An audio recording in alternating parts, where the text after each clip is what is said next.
흐린 날과 맑은 날을 비교할 때 우리가 지금은 여기는 안 그렇지만 한국에 있을 땐 참 맑은 날만 되면 각 가정마다 옥상에 또 빨래 넣는 곳에 옷들이 쫙 널렸어요. 새하얀 옷들이 쫙 널렸을 때에 그 빨래 마르는 냄새가 있어요. 참 뭐라고 표현할 수 없는. 그래서 아마 뿌리는 방향제에도 그런 냄새를 일부러 만들어서 파는 그런 제품이 있는지도 모르겠습니다. 햇빛에 말리면 여러분 균이 다 죽어요. 그리고 냄새가 없어집니다. 악취가 사라지죠. 참 신기하게도 그 햇빛에는 그런 힘이 있어요. 그 빛이 주는 능력이 있어요. 그래서 참 병균이 있는데, 그래서 이게 옛날에는 참 뿌리는 약도 없고 그러니까 웬만하면 그냥 이불을 널어요. 바깥에 자꾸 널고 그러면. 그래서 군대에 있을 때 제일 많이 했던 게 주말이면 왜 이렇게 그 이불을 바깥에다 다 넣는지. 아주 그냥 그거 널고 털고 다시 개가지고 놔두고. 근데 그게 다 살균이에요, 살균. 그다음에 햇빛도 그만큼의 능력이 있지요. 그런데 하물며 하나님의 영광의 빛이 인생 가운데 비칠 때에 어떤 더러운 것도, 어떤 그 인생에 병들었던 것도 참으로 하나님의 그 영광의 빛이 비춰지는 순간 살균이 되듯이 죄가 씻겨나가고 허물이 씻겨나가고, 그래서 그 속에 역사했던 죄악들이 사라지는 은혜가 참 일어나는 그런 역사들이 분명히 있는 줄 믿습니다. 그래서 하나님이 영광의 빛을 그러면 어디에 비춰주느냐?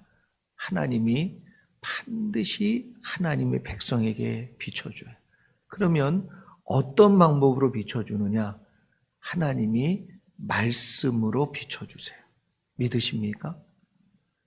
말씀으로 비춰준다는 이 내용이 왜 중요하냐면 오늘 본문의 끝절에도 그럽니다.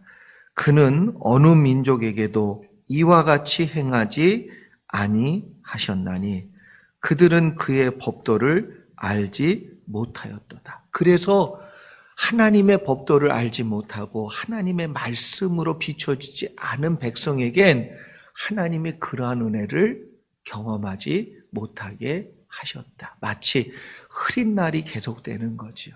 마치 빛이 없는 거지요. 그런데 하나님의 말씀을 주신 백성들에겐 그들에겐 하나님의 빛을 비춰주는 것과 같은 은혜를 말씀 안에서 나리워 주시고 역사해 주신다는 거예요.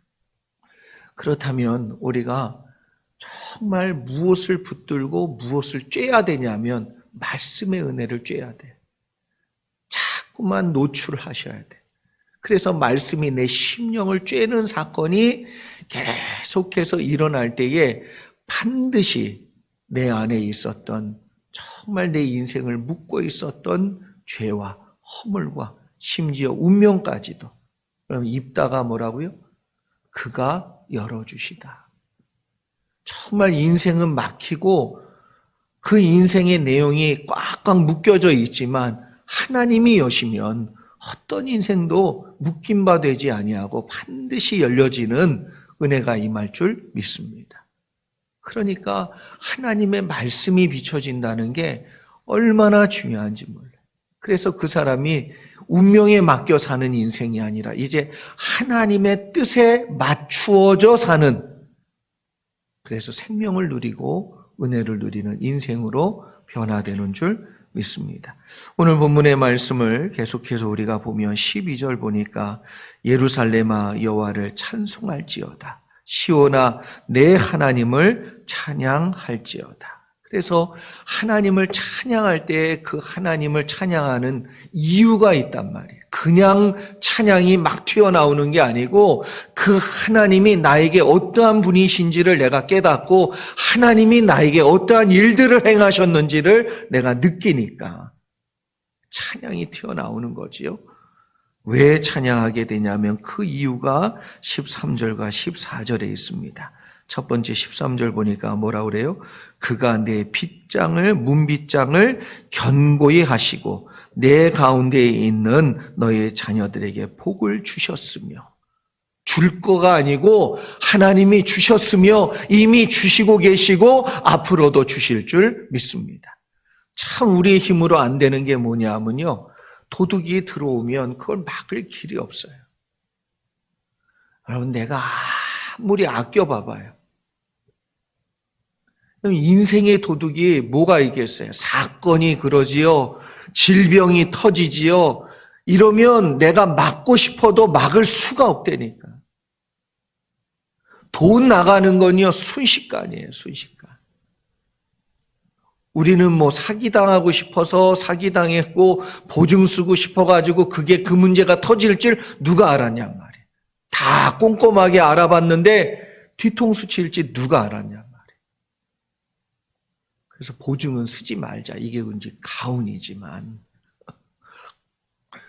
보증은 쓰지 말아야 돼서 보증. 여러분, 아무리 꼼꼼하게 알아봐도요, 사기치려고 하고 훔쳐가려고 하는 사람을 못 당해요. 빼앗아 가려고 하는 머리를 못 이긴단 말이에요. 내가 아무리 모았는데 육신의 병이 터져가지고 확 물고가 터지듯이 재산이 빠져나가면요, 그거 감당할 수가 없어요. 누가 지켜줘야 돼요? 참 신기하게도 하나님이 보호해 주시지 않으시면, 하나님이 내 것으로 삼도록 지켜주시지 않으시면 내가 죽도록 벌었는데 뭐예요? 죽지 않으려고 돈 다 쓰다가 없어지는 거 아니에요. 본문에 뭐라고 얘기하냐면 그가 내 문빗장을 견고히 하시고, 주님이 그 문빗장을 견고하게 세워주시지 않으면 뭐예요? 뻥 뚫려서 도둑놈이 출입을 해도 모르고 악한 것이 출입을 해도 모르고. 그래서 파수꾼의 경성함이 허사라고 얘기하는 말과 똑같은 표현이에요. 문빗장을 하나님이 견고히 세워주시는 각 가정 되기를 주의 이름으로 축원합니다. 그러니까 그걸 뭐예요? 찬양하고 있어요. 두 번째가 뭐냐 하면 자녀의 문제, 자녀예요. 여러분, 자녀의 문제는 결코 내 힘으로 안 되는 거예요. 내가 자녀를 잘 세우고 싶다. 되든가요? 비싼 유치원에 보내면 아이들이 비싼 학교에 보내면 아이들이 잘 공부하고 잘 세워지든가요? 사달라는 거 다 사주고 세워주면은 그 자녀가 부모에 대해 감사하고 반듯하게 세워져서 크든가요? 아니요. 여러분, 그 자녀가 하나님을 만나야만, 하나님 손에 켜야만 올바로 큰단 말이에요. 올바로. 하나님이 만나 주셔야 된단 말이에요. 여러분, 돈으로 키울 것 같아도 절대로 그렇지가 않단 말이에요. 그렇다면 문빗장을 굳건하게 해주셔서 어떠한 것도 세워나가지 못하도록 막아주심과 또 뭐예요? 자녀를 잘 키워주시고 세워주심이 누구의 손에 있다? 하나님 손에 있음을 분명히 알고 깨달으시기를 주의 이름으로 축원합니다. 그래서 자녀들한테 막 돈 드리는 거 헛된 돈이다 그런 의미가 아니고 정말 first가 뭔지를 알아야 되죠. 뭐가 먼저인지를 알아야 된다. 그리고 또 찬양하는 이유가 뭐예요? 14절입니다. 내 경내를 평안하게 하시고. 그래서 우리 가운데 우리의 삶의 울타리 안에 하나님께서 평강을 주셔야 평안을 누리지. 여러분, 이것저것 자꾸 터지고 이것저것 자꾸 고민되고 이 문제 저 문제 자꾸 일어나면 뭐예요? 평안이 있다가도 없어진다. 그러니까 우리의 경내에 평안을 주시는 분은 누구냐? 내 삶의 울타리 안에 평강을 주시는 분이 누구냐? 하나님이세요, 하나님. 하나님께서 그의 손으로 지켜주시고 그리고 보호해 주시고. 그래서 이 평안은 어떤 평안이냐면 샬롬이에요, 샬롬. 하나님의 손으로 붙들어 주시고 막아 주시는 샬롬. 여러분, 이러한 샬롬의 은혜가 있어 하나님 앞에 찬양하고 하나님을 찬송할 귀한 은혜를 얻기를 축복합니다. 그리고 또한 뭐라고 얘기했냐면 아름다운 밀로 너를 배불리시며. 그러니까 아름다운 밀로 배부르게 해주신다. 여기 지금 얘기하는 이 아름다운 밀이 뭐냐면 좋은 음식으로, 기름진 음식으로 배불리 해주신다. 지금은 뭐 안 먹어야 더 나은, 이제 너무 많이 먹어서 문제죠, 우리가. 그냥 없어서 못 먹는 거 하고 있어서 굶는 거 하고, 야, 참 이게 참 시대가 바뀌어서 이렇게 됐어요. 지금은요, 안 먹어야 됩니다. 안 먹어야 건강해지고, 안 먹어야 사람들이 얼굴이 날씬하고 좋다고 그러지. 옛날 시대와 다르죠. 그런데 정말 어려운 시대 아니에요. 네? 이런 시대에 있어서 가장 큰 행복이 뭐예요? 좋은 음식을 먹는 거 아니에요. 근데 그 기쁨도 누구의 손에 있다? 하나님 손에 있어요. 하나님 손에. 여러분, 아픈 이 병도 이게 축복인지 뭔지 모르겠지만 아프시더라도 먹으면서 아픈 걸로 아프세요. 하나님이 아프게 해주다. 먹으면서 아파야 돼. 먹으면서. 못 먹고 아픈 거는요, 진짜 고생. 네. 아무리 돈이 많아서 여러분 모든 걸 다 사 먹을 수 있는데 윗병이 남아봐요. 크론병이라고 어떤 분이 그걸 앓고 그러는데 그게 그래서 예전에 우리 같이 사역했던 목사님이 그 병에서 아주 그 비슷한 병인데 못 먹어요, 못 먹어. 그냥 먹으면 너무 속이 아픈 거. 여러분, 잘 먹을 수 있다는 거, 누릴 수 있다는 거, 그게 다 뭐예요? 우리는 일상으로 생각하고 당연한 것으로 생각하는데 그것조차도 뭐예요? 하나님이 베풀어 주시는 은혜라는 거예요. 은혜. 그래서 이걸 찬양하고 찬송할지어다. 누구에게 얘기하는 거예요? 시온아, 하나님의 백성들아, 찬송하고 찬양할지어다. 15절 말씀 보면 그의 명령을 땅에 보내시니 그의 말씀이 속히 달리는도다. 할렐루야. 여러분, 하나님은 늘 주님의 백성들에게 주저하지 아니하고 말씀을 주기를 원하시는 줄 믿습니다. 말씀을 사모하고 말씀으로 듣기를 원하는 자에겐 반드시 하나님이 말씀으로 응답해 주시고 가르쳐 주시고 깨닫게 해 주시고 붙들게 해 주시는 역사가 임하는 줄 믿습니다. 그러면 무엇보다도 이게 훈련이 잘 되셔야 돼요. 무엇보다도 이것이 여러분 가운데 먼저 잘 세워지기를 주의 이름으로 축원합니다. 그래서 말씀의 소리를 듣고 움직이는 사람이 되셔야 돼요. 말씀의 소리를 듣고 결정할 줄 아는 사람이 돼야 되고, 말씀의 소리를 듣고 마음의 확신을 가지고 믿음을 가지고 살 줄 아는 심령이 될 때 흔들리지 아니할 줄 믿습니다. 그러니까 여기 지금 명령을 땅에 보내어 그의 말씀을 속히 달리는도다. 그래서 하나님의 명령이 하달되면 순식간에 땅끝까지 퍼지게 된다. 17절에 우박을 떡 부스러기 같이 뿌리시나니 누가 능히 그의 추위를 감당하리요. 그의 말씀을 보내사 그것들을 녹이시고 바람을 불게 하신즉 물이 흐르는도다. 아멘. 그럼 우리의 마음이 정말 겨울 추위와 같이 막 얼어붙어 가지고 두려워서, 염려돼 가지고 낙심돼 가지고 막 그곳에 완전히 얼어붙어 가지고 그 추위에 달달달달 떨고 있는 것처럼 되어 있을 때라도 하나님의 말씀이 그 추위를 녹이리라. 믿으십니까? 이게 잘 느껴지지 않으면 추운 날 난로를 펴봐요. 그리고 그 곁에 가.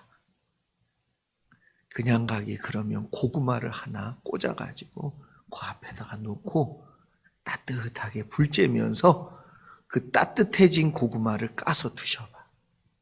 추위가, 배고픔이 싹 사라져. 여러분, 하나님의 말씀이 그것과 같다. 참 이 시편이 얼마나 이 참 묘사를 기가 막히게 했는지 몰라요. 기가 막히게. 네? 시편 말씀이 여러분 스펄전 목사님이 시편 강해를 할 때 그 섬기던 교회에 믿음의 역사들이 막 일어났대죠. 네? 왜 그런지를 알겠어요. 왜 그런지를. 왜? 이건 읽기만 해도, 그리고 말씀을 제대로 알기만 해도 이런 하나님이시다라는 게 현장에서 느끼는 것처럼 느껴지잖아요. 하나님 이런 분이세요. 믿으십니까? 아무리 추운 곳에 있어도 여러분 그 추위를 이길 만한 불이 내 앞에 떡하니 있으면 안 추워지는 거예요. 싹 다 녹아지는 거예요. 믿으시기를 주의 이름으로 축복합니다. 그러니까 내가 그 추위를 이기지 못하는 건 내 앞에 불덩어리가 작아서 그래요. 작아서. 말씀의 불이 강력하게 타셔야 돼. 뜨겁게 타셔야 돼. 아주 정말 이 말씀에 나의 인생을 내어 맡기듯. 그래서 그 성냥팔이 소녀처럼 그냥 성냥 다 까가지고 조금씩 막 이렇게 피고 해봐야 소용이 없어요. 그게 어디에 붙어야 돼요? 말씀의 장작에 붙어가지고 활활 타야 된단 말이에요. 아멘이 나올 것 같았는데 안 나왔는데. 활활 타야지요, 활활. 내 몸이 녹아날, 그냥 정말 뜨거워가지고 그냥 너무 가까이 있는 거 아니야? 그러고 뒤로 갈 정도로. 말씀의 불이 우리의 심령 가운데 그렇게 확 불이 일어나면요.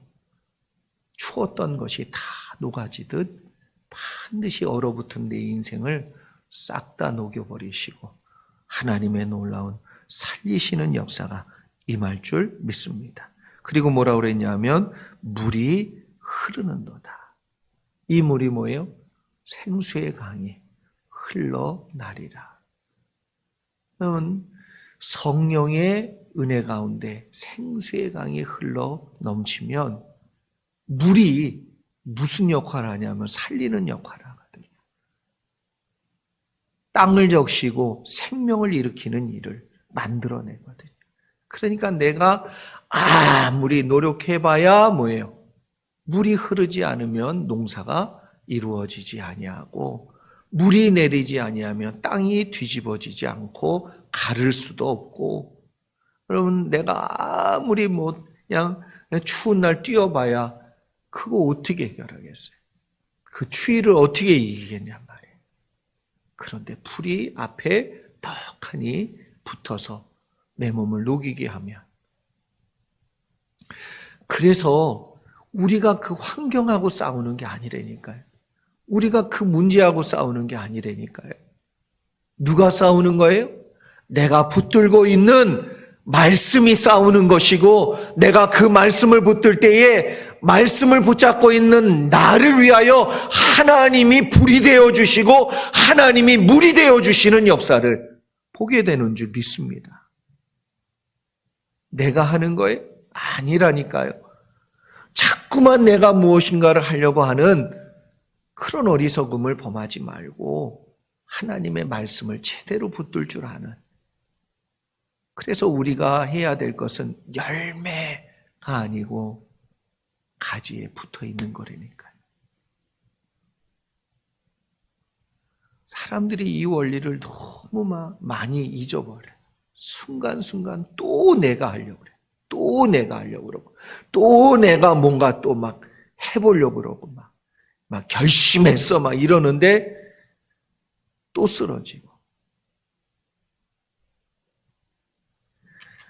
여러분, 하나님의 말씀이 그걸 하시는 거예요. 하나님의 말씀이 불이 되어 주시고 하나님의 말씀이 물이 되어 주셔서 흘러넘치게 하는 역사가 임해야 될 줄 믿습니다. 19절 보면 그가 그의 말씀을 야곱에게 보내시며, 야곱이 누구예요? 이스라엘 백성을 얘기하잖아요. 그의 율례와 규례를 이스라엘에게 보이시는도다. 할렐루야. 하나님께서는 반드시 하나님의 백성을 살리기 위해서 무엇을 주시느냐? 불이요 물과 같은 말씀을 주세요. 여러분이 말씀이 들린다, 사는 줄 믿습니다. 근데 말씀이 안 들린다, 이건 진짜 문제인 거예요. 너무 제가 마음이 아프고 그런 것은 말씀이 안 들려. 그런데 뭔가를 하려고 그래요. 그러면 너무 마음이 아파요. 왜? 헛고생하는 건데. 저거 밑빠진 독에 물 붓고 있는 건데. 저 상실이 더 클 텐데. 뻔히 보인단 말이에요. 저 사람은 저걸 해도 저 사람은 저렇게 해서 저 사람이 지금 하고 있는 모든 어떠한 일들이, 행동들이, 삶들이 열릴 거냐 안 열릴 거냐를 제가 점쟁이여서 알겠어요? 뭐겠어요? 근데 딱 보이는 건 뭐냐? 그 사람이 지금 말씀 가운데 살고 있는지 아닌지를 보면 나온단 말이에요. 답이 나와. 고난 중에 있는데 저 사람이 고난을 이길 거다 안 이길 거다, 그걸 목사가 뭐라고 어떻게 판단하고 점괘를 꿰듯이 어떻게 얘기하냐. 근데 안 보이는데 보여요. 뭐가 보이느냐? 그 사람이 말씀을 붙들고 있는 게 보이면 아무리 고난이 클지라도 하나님이 저 사람 도와줄 거라는 믿음이 생긴단 말이에요. 그러니까 알지 뭐 어떻게 하냔 말이에요, 목사가. 이 영업 비밀을 털어놨네. 여러분, 말씀이 들리면 그 사람은요, 방금 전에 여기 지금 찬양의 내용처럼 하나님께서 그 빗장을 견고하게 해주실 것이고 자녀들을 세워주실 것이고 경내의 평안을 반드시 줄 것이고 아름다운 음식을, 그래서 귀한 음식을 먹게끔 베풀어 주시는 은혜가 있을 줄 믿습니다. 말씀이 들려야 돼, 말씀. 20절에 그는 어느 민족에게도 이와 같이 행하지 아니하셨나니 그들은 그의 법도를 알지 못하였도다. 여러분, 어떤 귀한 분이 여러분에게 너무 고마워가지고 정말 여기에서 제일 좋은 식당에 몇 시까지 오시라고 디렉션까지 주소까지 다 줬어요. 그러면 그거 따라오면 돼. 그것만 그대로 따라오시면 뭐예요? 세상에 제일 맛있는 거 드셔. 하나님이 이스라엘 백성에게 다 준비해 놓은 것인데 그들은 그걸 먹을 수 있다는 거예요. 그런데 그 말씀을 주지 않은 자들에게는 그들에게 법이 없고 길이 없고 그들에게 율례가 없고 인도함이 없으니까 그걸 누리고 싶어도 누릴 수 없다는 거예요. 그러면 저와 여러분은 얼마나 하나님이 사랑하시는 거냐 말이에요. 얼마나 큰 은혜를 하나님 우리에게 베풀어주고 계시냔 말이에요. 이걸 잊지 말라는 거죠. 그래서 하나님의 법을 하나님은 하나님의 백성들에게 축복해 주시기 위해서 말씀을 주시고 하나님의 말씀으로 인도해 주신다는 거예요.